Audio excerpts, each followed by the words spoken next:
हरे कृष्णा। सर्वप्रथम दीक्षा गुरु पाद पद्म नित्यलीला प्रविष्टोम विष्णुपाद अष्टोत्तरशत श्री श्रीमशील भक्ति वेदांत शीला नारायण गोसाई महाराज जी के चरणों में। तत्पश्चात शिक्षा गुरुदेव नित्यलीला प्रविष्टोम विष्णुपाद अष्टोत्तरशत श्री श्रीमशीला एसी भक्ति वेदांत शीला स्वामी महाराज जी के चरणों में अनंत कोटि दंडवत प्रणाम ज्ञापन करता हूँ। शिला गुरुदेव की हेतु की कृपा से जिस स्थान पर हम आए हैं ये है निधिवन, निधुवन भी इसको बोलते हैं, निधिवन निधुवन।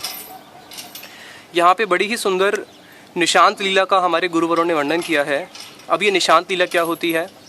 भगवान राधा कृष्ण की, राधा गोविंद की इस ब्रज में अष्टकालीन लीला होती है। 8 प्रहर में दिन बटा हुआ है, 8 अष्टकालीन लीला होती है।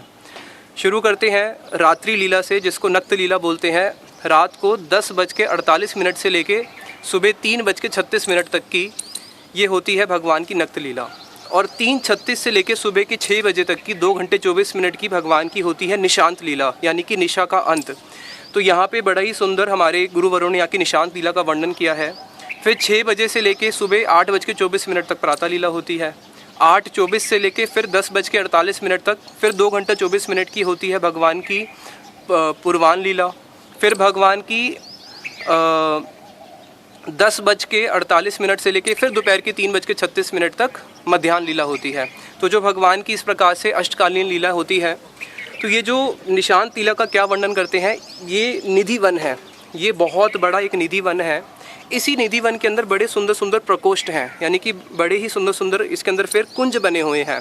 कोई ऐसा कुंज है जब राधा गोविंद की इच्छा होती है कि हम लोग सावन का जो ऋतु है, सावन ऋतु का दर्शन करना चाहते हैं, तो यहाँ पे एक ऐसा कुंज है जिसमें जाते हैं तो वहाँ पे सावन ऋतु सेवा कर रही है। जब राधा गोविंद की इच्छा होती है हम बसंत ऋतु के दर्शन करना चाहते हैं, तो एक ऐसे कुंज में चले जाते हैं जहाँ पे बसंत ऋतु विद्यमान है। उसी प्रकार से जब उनकी इच्छा होती है कि हम शिशिर का स्वादन करना चाहते हैं, तो एक ऐसे उसमें निकुंज में जाते हैं जहाँ पे शिशिर ऋतु है, हेमंत है। तो अनेक जो 6 की 6 ऋतुएँ हैं वो यहाँ पे सेवा करती है राधा गोविंद की। और यहाँ पे अनेक अनेक सखियों के छोटे छोटे कुंज हैं।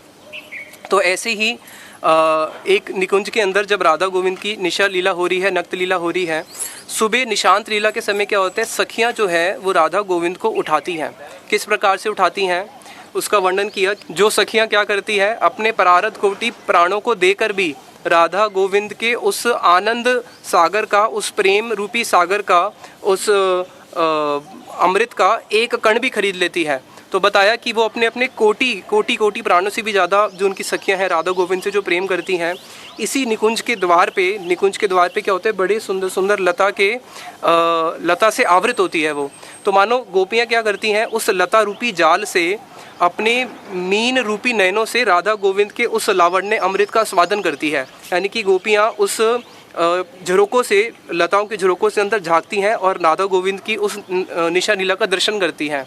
और एक सखी कहती है कि देखो, ललिता कहती हैं विशाखा जी को कि देखो ये जो राधा जी हैं, जब वो उनके दर्शन कर रही हैं उस निकुंज के अंदर राधा गोविंद के उस शयन लीला के, तो वो कहती हैं कि देखो सुबह जैसे ही निशांत लीला हुई है, भोर का समय हुआ है, वो कहती है कि देखो जिस प्रकार से अभी आसमान में तारे नज़र आ रहे हैं, जिस प्रकार से शैफली का वृक्ष नज़र आ रहा है, और जिस प्रकार से राधा जी के आभूषण नज़र आ रहे हैं, रात को तो तीनों एक समान थे। कहने का तात्पर्य है सखी का कि रात को पूरा आसमान तारों से भरा होता है, लेकिन अभी सारे तारे जा चुके हैं, कुछ गिने चुने तारे नज़र आ रहे हैं। ये शैफली का वृक्ष जो है रात को पूरा भरा हुआ था और अभी इसके सारे जो फूल हैं वो झड़ चुके हैं। उसी प्रकार से राधा जी के जो अलंकार हैं, रात को तो पूरे 16 आभूषण थे, लेकिन अभी कुछ ही आभूषण विद्यमान हैं। इस प्रकार से वो बड़ा ही सुंदर राधा गोविंद की लीलाओं के दर्शन करती हैं। अब वृंदा देवी क्या करती हैं, वृंदा देवी जब देखती है कि अब समय हो चुका है कि राधा गोविंद को उठाना है, तो फिर वो क्या करती हैं, सबसे पहले आदेश देती है एक मुर्गे को। तो यहाँ पे जो मुर्गा है बड़ी तेज की राधा जी का और कृष्ण का नाम लेता है, और राधा जी कृष्ण शयन में विश्राम कर रहे हैं। तो जैसे ही राधा जी उस मुर्गे का नाम आवाज़ सुनती है तो वो क्रोधित हो जाती है और मुर्गे के ऊपर शासन करके उसको चुप करा देती है, और कृष्ण का और आलिंगन करके फिर यहीं पर ही वो उस शैया को छोड़ना नहीं चाह रही। फिर वृंदा देवी क्या करती हैं, देखती हैं कि अब मैं भेजती हूँ सारे पक्षियों को। तो यहाँ पे सारे पक्षी आ जाते हैं राधा गोविंद को सुबह सुबह कीर्तन सुना के उनकी निद्रा को भंग करने के लिए। तो सारे पक्षी कीर्तन गाते हैं, मयूर शुकादि सारी कतपे कराज मंगल जागर हेतु करी छे विराज। मयूर शुक आदि सारी कथा पिक राजा, मयूर हंस शुक सारे के सारे यहाँ पे आके क्या करते हैं, कपोत सब आके यहाँ पे राधा गोविंद की लीलाओं का गान करते हैं और राधा गोविंद की लीलाओं का गान करते हैं। और कोई राधा जी की महिमा का गान करता है तो कोई कृष्ण की महिमा का। अब उसके बाद भी राधा कृष्ण उनकी इतना सुनने के बाद भी जब नहीं उठते तो फिर वृंदा देवी फिर क्या करती हैं, वृंदा देवी भेजती हैं फिर दो शुक को। ये दो शुक हैं जो बहुत प्रचलित हैं ब्रज में, जो कृष्ण की महिमा गान करते हैं। एक है दक्ष और एक है विचक्षण। ये आके फिर यहीं पे उस निकुंज के ऊपर आके राधा कृष्ण की महिमा गान करना शुरू करते हैं। जय ब्रजा नंदन नंद चेता पयोधि पीयूष मयुक देवा, कि आप नंद महाराज जी के हृदय रूपी उस अमृत से एक चंद्रमा निकला, और वो चंद्रमा कौन है, गोकुल चंद्र कृष्ण आप ही हो। और अब आप उठिए, जाइए अपने घर को। क्यों? प्रयाही गेया दीन व स्व बंधुम, जितने भी आपके बंधु बांधव है सखा हैं वो आपका सुबह आपसे मिलने के लिए आएंगे, और जब देखेंगे आप वहाँ पे नहीं हो तो क्या होगा, इसलिए जल्दी से जल्दी उठो, अपनी निद्रा को त्यागो और चलो वहाँ पे ब्रज की ओर। उसी प्रकार से फिर वृंदा देवी भेजती है दो शारी को, एक शुभा नाम की शारी है और एक सुमति नाम की शारी है। ये आके राधा जी की महिमा का गान करती हैं, और जब देखती हैं कि राधा जी उठ ही नहीं रही है, फिर वो क्या करती हैं, राधा जी के ऊपर राधा जी को बोलती हैं कि हे राधा जी, कि आपका ये कैसा आचरण है, त्वत् तू नूता शिक्षेत एव सर्वता, आप तो पूरे ब्रज को शिक्षा देने वाली हो, सब गोपियों को शिक्षा देने वाली हो, और आज हमें ही आपको बोलना पड़ रहा है कि निद्रा भंग करो, समय हो चुका है चलो। तो इसलिए आप तो पूरे जगत की गुरु हो, आप जल्दी निद्रा भंग करिए और चलिए। तो इस प्रकार से जो शुक सारी हैं यहाँ पे राधा गोविंद की उस लीला में भाग लेते हैं। फिर कुछ सखियाँ क्या करती हैं, रूप मंजरी आदि सखियाँ राधा जी के लिए बड़ा ही सुंदर अमृत पेय लेके आती हैं, और जब राधा जी उस अमृत पेय को पान करती जो उनके नयन है फिर नयन खुलने लग जाते हैं। और कोई सखी क्या करती है, राधा जी के नेत्रों में काजल लगाती है। सुबह जब सखियाँ इस निकुंज में आती है तो यहाँ पे बड़े ही सुंदर मणि के द्वीप हैं, उन मणि द्वीप से क्या करती है, मणि द्वीप से राधा गोविंद की आरती उतारती है। आपने देखा होगा ना, मंगल आरती करते हैं, आरती उतारते हैं, उसका भाव क्या है। सखी फिर क्या करती है, राधा जी के जो प्रेम चिन्ह है, कृष्ण के जो प्रेम चिन्ह है, उन प्रेम चिन्ह को साफ करती हैं, उनको पुनः अलंकृत करती हैं, उनका वेशभूषा ठीक करती हैं। तो ये इस प्रकार से यहाँ पे निशांत लीला होती है। एक सखी जब राधा जी के हाथ में उनका श्रृंगार कर रही हैं सुबह, और राधा जी के हाथ में जब दर्पण देती है तो उस दर्पण को देख के राधा जी मुस्कुराने लग जाती है। तो सखी देखती है कि राधा जी इतना हंस क्यों रही हैं, तो वो समझ जाती हैं कि राधा जी इसलिए हंस रही हैं कि राधा जी अपने मुख पे देख रही है कि किस प्रकार से कृष्ण रूपी भ्रमर ने रात को मेरे मुख कमल का आस्वाद किया है। और राधा जी उसको देख के जब प्रसन्न होती हैं तो कृष्ण भी उस भाव को देख के और प्रसन्नचित हो जाते हैं। तो ये यहाँ की निशांत लीला है। अब एक दिन यहाँ पे क्या हुआ, जो हमारे शिला विश्वनाथ चक्रवर्ती ठाकुर पाद जी ने अपने अमृत लहरी में वर्णन किया है कि एक दिन यहाँ पे राधा जी ने एक सपन देखा। राधा जी ने सपन देखा और सपन को देख के अभी बिल्कुल भोर ही हुआ था कि राधा जी एकदम चकित होकर उठ जाती हैं, और कृष्ण को कहती है, हे श्याम सुंदर, आज रात को मैंने बड़ा ही विचित्र सपन देखा। क्या देखा? मैंने देखा कि जैसा यहाँ पे एक यमुना जी है, ऐसी ही एक बड़ी ही सुंदर नदी बह रही है।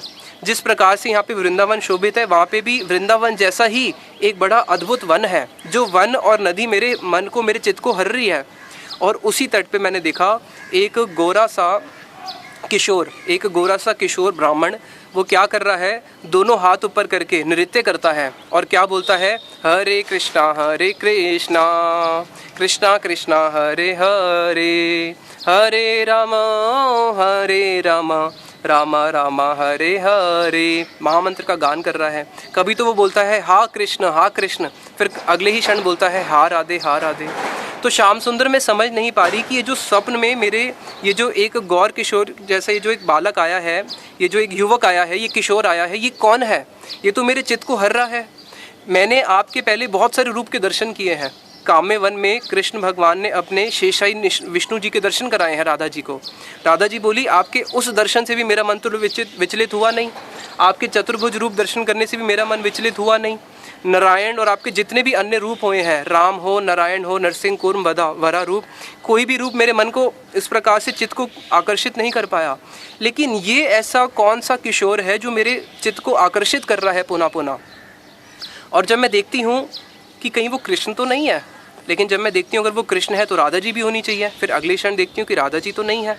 लेकिन जब मैं सोचती हूँ कि ये राधा ही तो नहीं है, तो मैं देखती हूँ अगर ये राधा है तो कृष्ण कहाँ पे है। और अगर ये कृष्ण है तभी तो ये राधा राधा बोल रहा है, और अगर ये राधा है तभी ये कृष्ण कृष्ण बोल रही है। तो मैं अभी तक ये निश्चित नहीं कर पा रही कि ये कौन है, आप बताओ ये कौन है। तो कृष्ण बोलते हैं कि देखो राधा जी, तुम मुझे बार बार बोलती थी ना कि गोपियाँ आपके हृदय के भाव को समझ सकती है, लेकिन तुम हमारे हृदय के भाव को नहीं समझ सकते। कृष्ण को गोपियाँ बोलती है कि हम आपके हृदय के सुखो दुख को समझ सकते, लेकिन आप हमारे हृदय को नहीं समझ सकते, हमारे प्रेम को आप नहीं समझ सकते। तो कृष्ण बोले नहीं, मैं भी तुम्हारे प्रेम को समझ सकता हूँ। तो राधा जी बोलती है नहीं, मिथ्या वचन मत बोलो, आप हमारे हृदय को नहीं समझ सकते।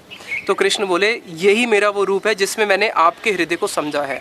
यानी कि ये जो गौरांग महाप्रभु का रूप है, ये कौन है? राधा कृष्ण मिलित तनु। राधा और कृष्ण जब मिलके एक स्वरूप होता है वो है श्रीमन गौरांग महाप्रभु।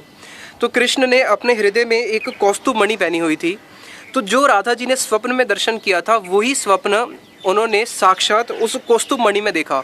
अब राधा जी सुबह इसी निकुंज में देख रही हैं कि इस कौस्तुभ मणि के अंदर महाप्रभु की सारी लीलाएं देख रही है कि कैसे वही गौरांग महाप्रभु जो कृष्ण है राधा जी के भावों को स्वीकार करके गौरांग महाप्रभु हुए हैं, और कैसे वो पूरे नगर के अंदर, पूरे नवद्वीप के अंदर हरे कृष्ण महामंत्र का प्रचार करते हैं, कैसे हा कृष्ण करके विलाप करते हैं, कैसे कभी गोपी गोपी गोपी शब्द उच्चारण करते हैं। तो ये जो लीला है वो इसी निधि वन की ही लीला है। तो यहाँ पे जो सखियाँ हैं इस प्रकार की राधा गोविंद की सेवा करती हैं। अब जब सखियाँ राधा कृष्ण का उस प्रकार से श्रृंगार करती हैं, वृंदा देवी आती हैं, बहुत प्रयास कर रही हैं उनको उठाने का। तो फिर वृंदा देवी क्या देखती हैं कि भाई मैंने तो बहुत प्रयास किया, अभी भी राधा कृष्ण जो है अपनी शैया से उठना ही नहीं चाह रहे हैं। तो उतने में वृंदा देवी जो उनका अंतिम दूत है वो है ककटी। ककटी एक बंदरिया है। जब वृंदा देवी देखती है कि भाई सखियाँ भी राधा गोविंद को उस शयन से नहीं उठा पा रही हैं, जितने मयूर शुक आदि पक्षी हैं वो भी नहीं उठा पा रहे, तो वृंदा देवी ककटी को आदेश देती है कि ककटी, वो बंदरिया है राधा जी की, कि तुम जाओ और निकुंज में क्या बोलो, जटिला आ रही है, जटिला आ रही है, बोलना शुरू करो। तो ककटी आती है और बोलना शुरू करती है जटिला जटिला जटिला। तो जैसे ही राधा और कृष्ण ये नाम सुनते हैं जटिला, तो वो दोनों एकदम कंपित हो जाते हैं, और कंपित होकर डर के एकदम से, जो पहले शैया से उठना नहीं चाह रहे थे, एकदम भागने के लिए प्रस्तुत हो जाते हैं। तो मानो जो उनका आपस में जो उनका मिलन रूपी सागर था, जो उनका प्रेम रूपी जो सागर था जिसमें वो मिलन कर रहे थे, वो मिलन रूपी सागर बिल्कुल चुल्लू भर हो गया, सागर को चुल्लू हो गया। कैसे? केवल जटिला नाम सुनते ही। और दोनों एकदम भागना शुरू करते हैं, सखियाँ भागना शुरू करती हैं। क्यों? क्योंकि उन्होंने क्या सुना, यहाँ पे कौन आने वाली है? जटिला आने वाली है। जैसी कोई पत्ता या डाली हिलती है तो राधा जी को डर लगता है कि जटिला तो नहीं आ गई, जटिला तो नहीं आ गई। उनको चारों तरफ जटिला जटिला नजर आती है। तो इस प्रकार से वृंदा देवी क्या करती हैं? राधा गोविंद की इन निकुंजों में सेवा करती है। जब वृंदा देवी सुबह इस निकुंज में प्रवेश करती है तो वो क्या देखती हैं? देखती हैं कि अभी तो सुबह का समय है, सूर्य आने ही वाला है, अरुणोदय हो चुका है और चंद्रमा जाने ही वाला है। लेकिन सारी जो गोपियां हैं, क्योंकि वो राधा गोविंद के उस झरोकों से दर्शन कर रही है, तो उनका मुख जो है पूरा प्रफुल्लित हो चुका है चंद्रमा की तरह। तो वृंदा देवी को ऐसा लगता है कहीं ऐसा तो नहीं कि रात्रि दोबारा आ गई और वो भी पूर्णिमा की रात्रि, क्योंकि यहाँ पे क्या देख रही हैं? इस निधिवन में चारों तरफ चंद्रमा ही चंद्रमा है। तो ब्रज की ऐसी रीति है, ब्रजस्य रीतिम श्रुत्यो अपि न विदु, कि जो श्रुति हैं वो भी ब्रज की रीति को नहीं समझ पाते। तो वहाँ पे जब इस प्रकार से वृंदा देवी सेवा करती हैं और जब सब सखियाँ फिर यहाँ से चलना शुरू करती हैं। अब बड़ा ही सुंदर मार्मिक वर्णन है कि जब राधा जी यहाँ से जाना शुरू करती हैं कैसे शंकित होती हैं। राधा जी को जैसे ही दूर में कोई वृक्ष देखती है जिसमें कोई डाली नहीं है, लता शून्य वृक्ष है, तो राधा जी जब रात को आ रही होती हैं मिलन के लिए, वो सर्प को देख के इतना भयभीत नहीं होती जितना उस लता शून्य वृक्ष को देख के हो जाती है। जैसे ही कोई पक्षी की आवाज़ आती है तो राधा जी उस पक्षी की आवाज़ से उतनी उद्विग्न हो जाती है, जैसे कौवे ने आवाज़ करी, कौवे के आवाज़ से राधा जी इतनी उद्विग्न हो जाती है जब जा रही हैं, जितना वो हाथी के गर्जन से नहीं होती, जितना राधा जी एक सर्प को देख के भयभीत नहीं होती, उससे ज़्यादा हो रही है एक वृक्ष को देख के जिसमें डालियाँ नहीं हैं। जब रात को राधा जी आती है पूरा अंधकार होता है, उस अंधकार में भी राधा जी इतनी शंकित नहीं होती जितना अभी अरुणोदय में जब जा रही हैं तो शंकित हो रही हैं। क्यों? क्योंकि यही ब्रज का प्रेम है जिसको बोलते हैं परकीय भाव। इस परकीय भाव में राधा कृष्ण का जब मिलन होता है और सुबह जब दोनों का विच्छेद होता है, तो ये मिलन और जो विच्छेद है, और इस मिलन के अंदर क्या है, बड़ा दुर्लभता है, बड़ी दुर्लभ से आके वो यहाँ मिलते हैं और कुछ ही क्षणों के लिए मिल पाते हैं। तो ये उस रस को क्या करता है, पुष्ट करता है। अब देखो कैसा विरह है, राधा जी को जो कृष्ण के साथ, जब राधा जी कृष्ण के साथ विरह में है, उस समय जो राधा जी को दुख होता है विरह का, उससे भी कोटि गुना दुख राधा जी को अब हो रहा है निशांत लीला में, जब राधा कृष्ण का मिलन तो हो रहा है लेकिन अगले ही क्षण में उनको पता है कि हम लोगों ने अपने अपने वापस ब्रजपुर को चले जाना है। तो वहाँ पे जो राधा जी को दुख हो रहा है उस निशांत लीला में, जब वो राधा जी कृष्ण को भी छोड़ के जाएंगी, वैसा दुख उनको वीरे में भी नहीं होता। अब फिर यहाँ से राधा जी अपनी सखियों के साथ लौटती हैं अपने जावट की ओर, कृष्ण लौटते हैं अपने नंदगांव की ओर। जब वो यहाँ से जा रहे होते हैं तो बताया जो उत्सुकता राधा जी को यहाँ पे लेके आई थी और जो भय अब यहाँ से लेके जा रहा है, तो बताया कि उत्सुकता रूपी सेना को भय रूपी सेना ने परास्त कर दिया। अब जब राधा जी जा रही होती हैं तो राधा जी बड़ी ही दुखी हैं और ललिता को बोलती हैं कि ललिता, जो मेरी जितनी भी इंद्रियां हैं, मेरी सारी इंद्रियां जो हैं, अपनी इंद्रियों को राधा जी क्या करती हैं, अपनी ही इंद्रियों को मानो अपनी ही इंद्रियों के ऊपर शासन करती हैं और बोलती हैं, हे नेत्र, तुझे धिक्कार है कि पूरी रात तू कृष्ण के साथ रही, तब भी तू कृष्ण के उस अमृत का अपने नेत्रों से पान क्यों नहीं कर सकी। अरे कर्ण, तुझे भी धिक्कार है, पूरी रात तू कृष्ण के साथ रही हो, तूने तब भी अब कृष्ण की जो बंशी ध्वनि है उसको अपने कान में क्यों नहीं आने दिया। यानी कि राधा जी का ऐसा प्रेम है जिसमें वो ललिता जी को कहती हैं कि हे ललिते, मुझे तो लग रहा है रात्रि हुई ही नहीं, मुझे तो ऐसे लग रहा है कि ये रात्रि केवल एक आकाश पुष्प के समान थी। अभी तो हम आए थे और तूने मुझे वचन दिया था कि तू मुझे कृष्ण के दर्शन कराएगी, लेकिन पूरी रात्रि निकल गई, तूने मुझे कृष्ण के दर्शन ही नहीं कराए। तो देखो कैसा प्रेम है, जिसमें वो कह रही है कि मैंने कृष्ण के दर्शन ही नहीं करे, मैंने कृष्ण की अपनी नासिका से सुगंधी ग्रहण नहीं करी, ना मैंने कृष्ण के वचन सुने हैं, और बड़ा ही विलाप करते हुए ब्रज में जाती हैं। तो ये जो राधा जी का इस प्रकार का जो प्रेम है, ये जो प्रकाशित किया है श्रीमन चैतन्य महाप्रभु ने, और यहीं पे ही राधा जी ने उस लीला के दर्शन करे हैं कि इस प्रकार से चैतन्य महाप्रभु कलयुग में आते हैं। निंदित अरुण कमल दल नयनम अजानुलंबित श्री भुज युगलम केलेवर किशोर नर्तक वेशम तम प्रणमामि च श्री शचितनयम। जो श्रीमन चैतन्य महाप्रभु है, जिनके अजानुलंबित हैं, जिनके नयन बिल्कुल कैसे हैं, कमल के समान हैं, जो क्या करते हैं, गद गद अंतर भाव विकारम, जो अपने हृदय के अंदर राधा जी के 12 भावों का आस्वादन कर रहे हैं और जीवों को इस ब्रज प्रेम को दान कर रहे हैं। मैं ऐसे चैतन्य महाप्रभु को पुनः पुनः प्रणाम करता हूँ, जिन्होंने हमें ये वृंदावन धाम और ये रस की प्राप्ति कराई है। यदि गौरांग नहीं तो तबे की है तो केमने धरी तो दे, राधर महिमा ब्रज रस सीमा जगते जाना तो के। अगर चैतन्य महाप्रभु नहीं आए होते, कौन जानता असनिधि वन को, कौन जानता सेवा कुंज को, कौन जानता ब्रज को, कौन जानता राधा गोविंद की उस प्रेममयी लीलाओं को।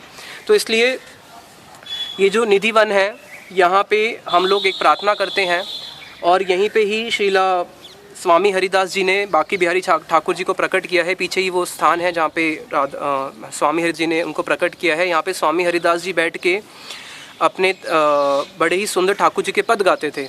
तो एक दिन जब वो उन पदों को गाते थे, उन्हीं पदों को श्रवण करने के लिए राधा और कृष्ण आके उन पदों को श्रवण करते थे और नृत्य करते थे। तो एक दिन उनको राधा गोविंद ने कैसे दर्शन दिए, एक दिन उनको राधा गोविंद जी ने दर्शन दिए। जो पीछे आप महल देख रहे हो, इसी महल के बिल्कुल सामने खंभे पे वो दर्शन विद्यमान है, जिसके अंदर स्वामी हरिदास जी ये नहीं समझ पा रहे कि मेरे सामने राधा जी खड़ी हैं या कृष्ण खड़े हैं। राधा कृष्ण ने आपस में एक दूसरे का ऐसे आलिंगन किया हुआ था जैसे एक आत्मा और दो देह, नहीं, एक आत्मा और एक ही देह। तो वो समझ ही नहीं पा रहे कि कौन से कृष्ण है, कौन सी राधा है। तो वहाँ पे जो इस प्रकार का जो उन्होंने उनको युगत अपने दर्शन दिए, एक ही तनु के अंदर दोनों के दर्शन हो रहे हैं, पूर्ण रूप से आलिंगन किया हुआ है। तो स्वामी हरिदास जी ने उनसे प्रार्थना करी कि हे प्रभु, अभी कलयुग के जीव आपके इस लीला को नहीं समझ पाएंगे, ना ही आपके इस रूप को दर्शन कर पाएंगे। इसलिए मैं ये चाहता हूँ कि आप जो है मुझे कृष्ण रूप में ही दर्शन दीजिए, जिसके अंदर राधा जी जो हैं आपके अंदर ही विद्यमान हो, आपके बाएं अंग में जो आपकी शक्ति है। तो जो बाकी बिहारी जी जो प्रकट हुए हैं वो कृष्ण ही है, और राधा जी कहाँ पे हैं? राधा जी उनके ही बाएं अंग में, उन्हीं के अंदर ही हैं। तो जीवों को उस प्रकार से वैसे दर्शन नहीं दिए। क्यों? श्री गुरु कृपाए भेंगेची स्वपन, भुजिछि एकन तुमी तो आपन, तव निज जन परम बांधव संसार कारागारे। क्या कह रहे हैं? श्री गुरु कृपाए भेंगेची स्वपन। गुरु की जब कृपा होगी तभी हमारा स्वप्न टूटेगा। कौन सा स्वप्न? जिसको हम अभी सच समझ बैठे हैं। या तो गुरु की कृपा से ही टूटेगा, नहीं तो जब आंख बंद हो जाएगी हमेशा के लिए तब टूटेगा, लेकिन तब टूटने से कुछ लाभ नहीं है। तो गुरुदेव की कृपा से ही मेरा ये स्वप्न टूटेगा, भूंजेछि एकन तुमी तो आपन। तब मुझे ये ज्ञात होगा कि राधा कृष्ण ही मेरे हैं और कोई मेरा इस जगत में है ही नहीं। और तब निज जन परम बांधव, और जो आपके निज जन है राधा कृष्ण के, रूप गोस्वामी, सनातन गोस्वामी, जीव गोस्वामी, शिला प्रभुपाद, शिला भक्ति विनोद ठाकुर, शिला गुरुदेव, ये कौन है? ये आपके निज जन है, यही मेरे परम बांधव है इस संसार रूपी कारागार के अंदर। मैं इस संसार रूपी कारागार में काम वासना के कारण आबद्ध हो चुका हूँ, और इधर से मेरे को छुटकारा प्राप्त करने के लिए जो आपके निज जन है वो ही मुझे यहाँ से बाहर लेके जा सकते हैं। उन्हीं की कृपा से ही समझ में आती है कि नहीं भाई, ये जो जगत है ये मिथ्या है और वास्तविक में जो हमारा जो जिनसे संबंध है वो राधा कृष्ण ही है। और यहीं पे जब स्वामी हरिदास जी कीर्तन करते थे तो उनके एक शिष्य थे तानसेन। तानसेन अकबर की सभा में जाते थे। अकबर उनके कीर्तनों को, उनके पदों को सुनता था। तो अकबर ने देखा जब ये ऐसे इनके गुरु कैसे होंगे, तो उनके गुरु से मिलने के लिए यहीं पे अकबर एक साधारण वेश में आया था, क्योंकि स्वामी हरिदास जी कभी भी किसी बादशाह के लिए पद नहीं गाएंगे, केवल ठाकुर जी को रिझाने के लिए ही पद गाते हैं। और जब यहाँ पे तानसेन राग गा रहा था तो उस राग में किसी प्रकार से उसने कुछ जानबूझ के राग को उसने क्या किया, राग को गलत गा दिया। तो स्वामी हरिदास जी ने खुद फिर उस राग को गाना शुरू किया और इतना सुंदर गाया कि यहाँ पे जितने भी हिरण हैं, पशु पक्षी हैं, वो सब आ गए और उस राग को सुनने लगे। तो ये स्थान है स्वामी हरिदास जी की भजन स्थली है और यहीं पे ही श्रीला बांके बिहारी जी प्रकट हुए हैं। और एक बड़ा ही अद्भुत रहस्य कि यहाँ के जितने भी वृक्ष हैं वो आप देखोगे सारे झुके हुए हैं। उसके पीछे क्या कारण है? ये जितने भी वृक्ष हैं, जो सारी लताएं हैं, इसमें से कुछ राधा जी की पक्ष की हैं, कुछ कृष्ण पक्ष की। इसलिए आप देखना कुछ गोरी हैं, कुछ काली हैं। किसी का आरोपण कृष्ण ने किया है तो किसी का राधा जी ने किया है और वो ही इनका सिंचन करते हैं। और राधा जी फिर ये सारी राधा जी की शिष्याएँ हैं। तो राधा जी जब लता को बोलती है कि हे लता, तुम कृष्ण को प्रणाम करो, मेरे प्राण प्रियतम को प्रणाम करो, तो लता जो है पूरी भूमि पर लेट जाती है, कृष्ण को प्रणाम करती है। जब लताओं को कृष्ण बोलती है कि तुम अब नृत्य करो, तो लताएं नृत्य करना शुरू करती हैं कृष्ण को आनंद प्रदान करने के लिए। जब राधा जी बोलती हैं कि लताओं अब तुम कृष्ण के लिए थोड़ा हंस के दिखाओ, प्रसन्न होकर दिखाओ, तो लताओं में बड़े सुंदर सुंदर पुष्प खिलाते हैं, वो कृष्ण को देखते हैं और प्रसन्न होते हैं। जब राधा जी लताओं को बोलती है कि तुम अब मेरे प्राण प्रियतम के लिए कुछ मधुर संगीत गाओ, तो इन लताओं के आसपास बहुत सारे भ्रमर आ जाते हैं और जो कृष्ण का गान गाना शुरू करते हैं। और जब राधा जी लताओं को बोलती है कि तुम अब मेरे कृष्ण के लिए थोड़ा रो के दिखाओ, तो इन लताओं में से बड़ा मधु गिरना शुरू हो जाता है। तो ये जो भी जितनी भी लताएं, ये सब क्या हैं? सारी लताएं जो है दिव्य लताएं हैं जो राधा कृष्ण की सेवा करती हैं। इसलिए ये जो पूरा ब्रज धाम है एक ऐसा है, चिंतामणि ब्रज धाम है। जब तक हम इस धाम को चिंतामणि नहीं देखेंगे तब तक हमें ब्रज में प्रवेश नहीं मिल सकता। इसलिए शिला प्रबोधानंद सरस्वती बाजी कहते हैं, मेरी बात पे विश्वास करो भाई, ये पूरा ब्रज चिंतामणि है। अगर नहीं विश्वास होता तो पूरा जीवन यहाँ पे वास करो, जब तुम्हारी मृत्यु होगी तब तुम्हें दर्शन होगा कि कैसे ये पूरा धाम जो है चिंतामणि ही है। तो इस ब्रज धूलि में पुनः पुनः प्रणाम करते हुए इनसे प्रार्थना करते हैं, जो शिला नरोत्तम दास ठाकुर जी की प्रार्थना है कि किस प्रकार से हमें इस निकुंज के अंदर प्रवेश मिले। कंदर्प कल उद्गारे, छिंडी बे कांठेर हारे, लता गृहे पड़ी बेखासिया। कह रहे हैं कि कंदर्प कला उद्गारे, छिंडी बे कांठेर हारे, कि कब ऐसा होगा कि राधा कृष्ण की उस निशांत लीला में कंदर्प कला उद्गारे, आपस में कला हो जाएगी। और कला होते हुए क्या होगा? जब आपस में दोनों की प्रेम कला हो जाएगी तो कृष्ण और जो राधा जी का हार है आपस में एक दूसरे का हार टूट के गिर जाएगा और पूरा यहाँ पे उसके मोती बिखर जाएंगे। और तब क्या होगा? उस लताओं के अंदर ही सारे मोती गिर जाएंगे। से हार गुंठी ते कबे, ए दासी ने युक्त हबे, तुहु कृपा आज्ञा शीरे पाइया। तो नरोत्तम दास ठाकुर जी कहते हैं फिर कब ऐसा होगा? राधा कृष्ण दोनों मुझे अपनी नयनों से मुझे क्या करेंगे? मुझे कृपा आज्ञा पाइया, उनकी मुझे कृपा रूपी आज्ञा प्राप्त होगी कि तुम क्या करो, हे दासी, इस हार को तुम जो इसके मणि गिर गए हैं इनको वापस वहाँ से उठाओ। तो कब ऐसा होगा कि इन्हीं लताओं गृहों से मैं उस हार के एक एक मोती को चुनूंगी और चुन के वापस उसको परो के राधा कृष्ण की मैं सेवा करूंगी, वो माला उनको वापस देके। इस प्रकार से हमारे गुरुवरों ने हमें इतना ऊंचा स्थान दिखाया है, हम उनके ऋणी हैं कि वो हमें कहाँ हम इस संसार के मल में पड़े हुए और कहाँ वो हमें इस राधा गोविंद की लीला तक लेके आए हैं। तो इसलिए हम लोग पुनः पुनः गुरुदेव को प्रणाम करते हैं, शिला प्रभुपाद जी को प्रणाम करते हैं, गुरु परंपरा को प्रणाम करते हैं जो हमें इस ब्रज धाम की तरफ लेके आए हैं। और ताकि हम इस रस को अपने हृदय में धारण कर सकें, उन्होंने हमें भजन की पद्धति दिखाई है। ये हमारा भजन है, इस हरे कृष्ण महामंत्र को हम लोग करते रहें ताकि हमें इस भजन में प्रवेश मिले। यही हमारी उनसे प्रार्थना है। निताई गौर प्रेमानंदे, हरि हरि बोल।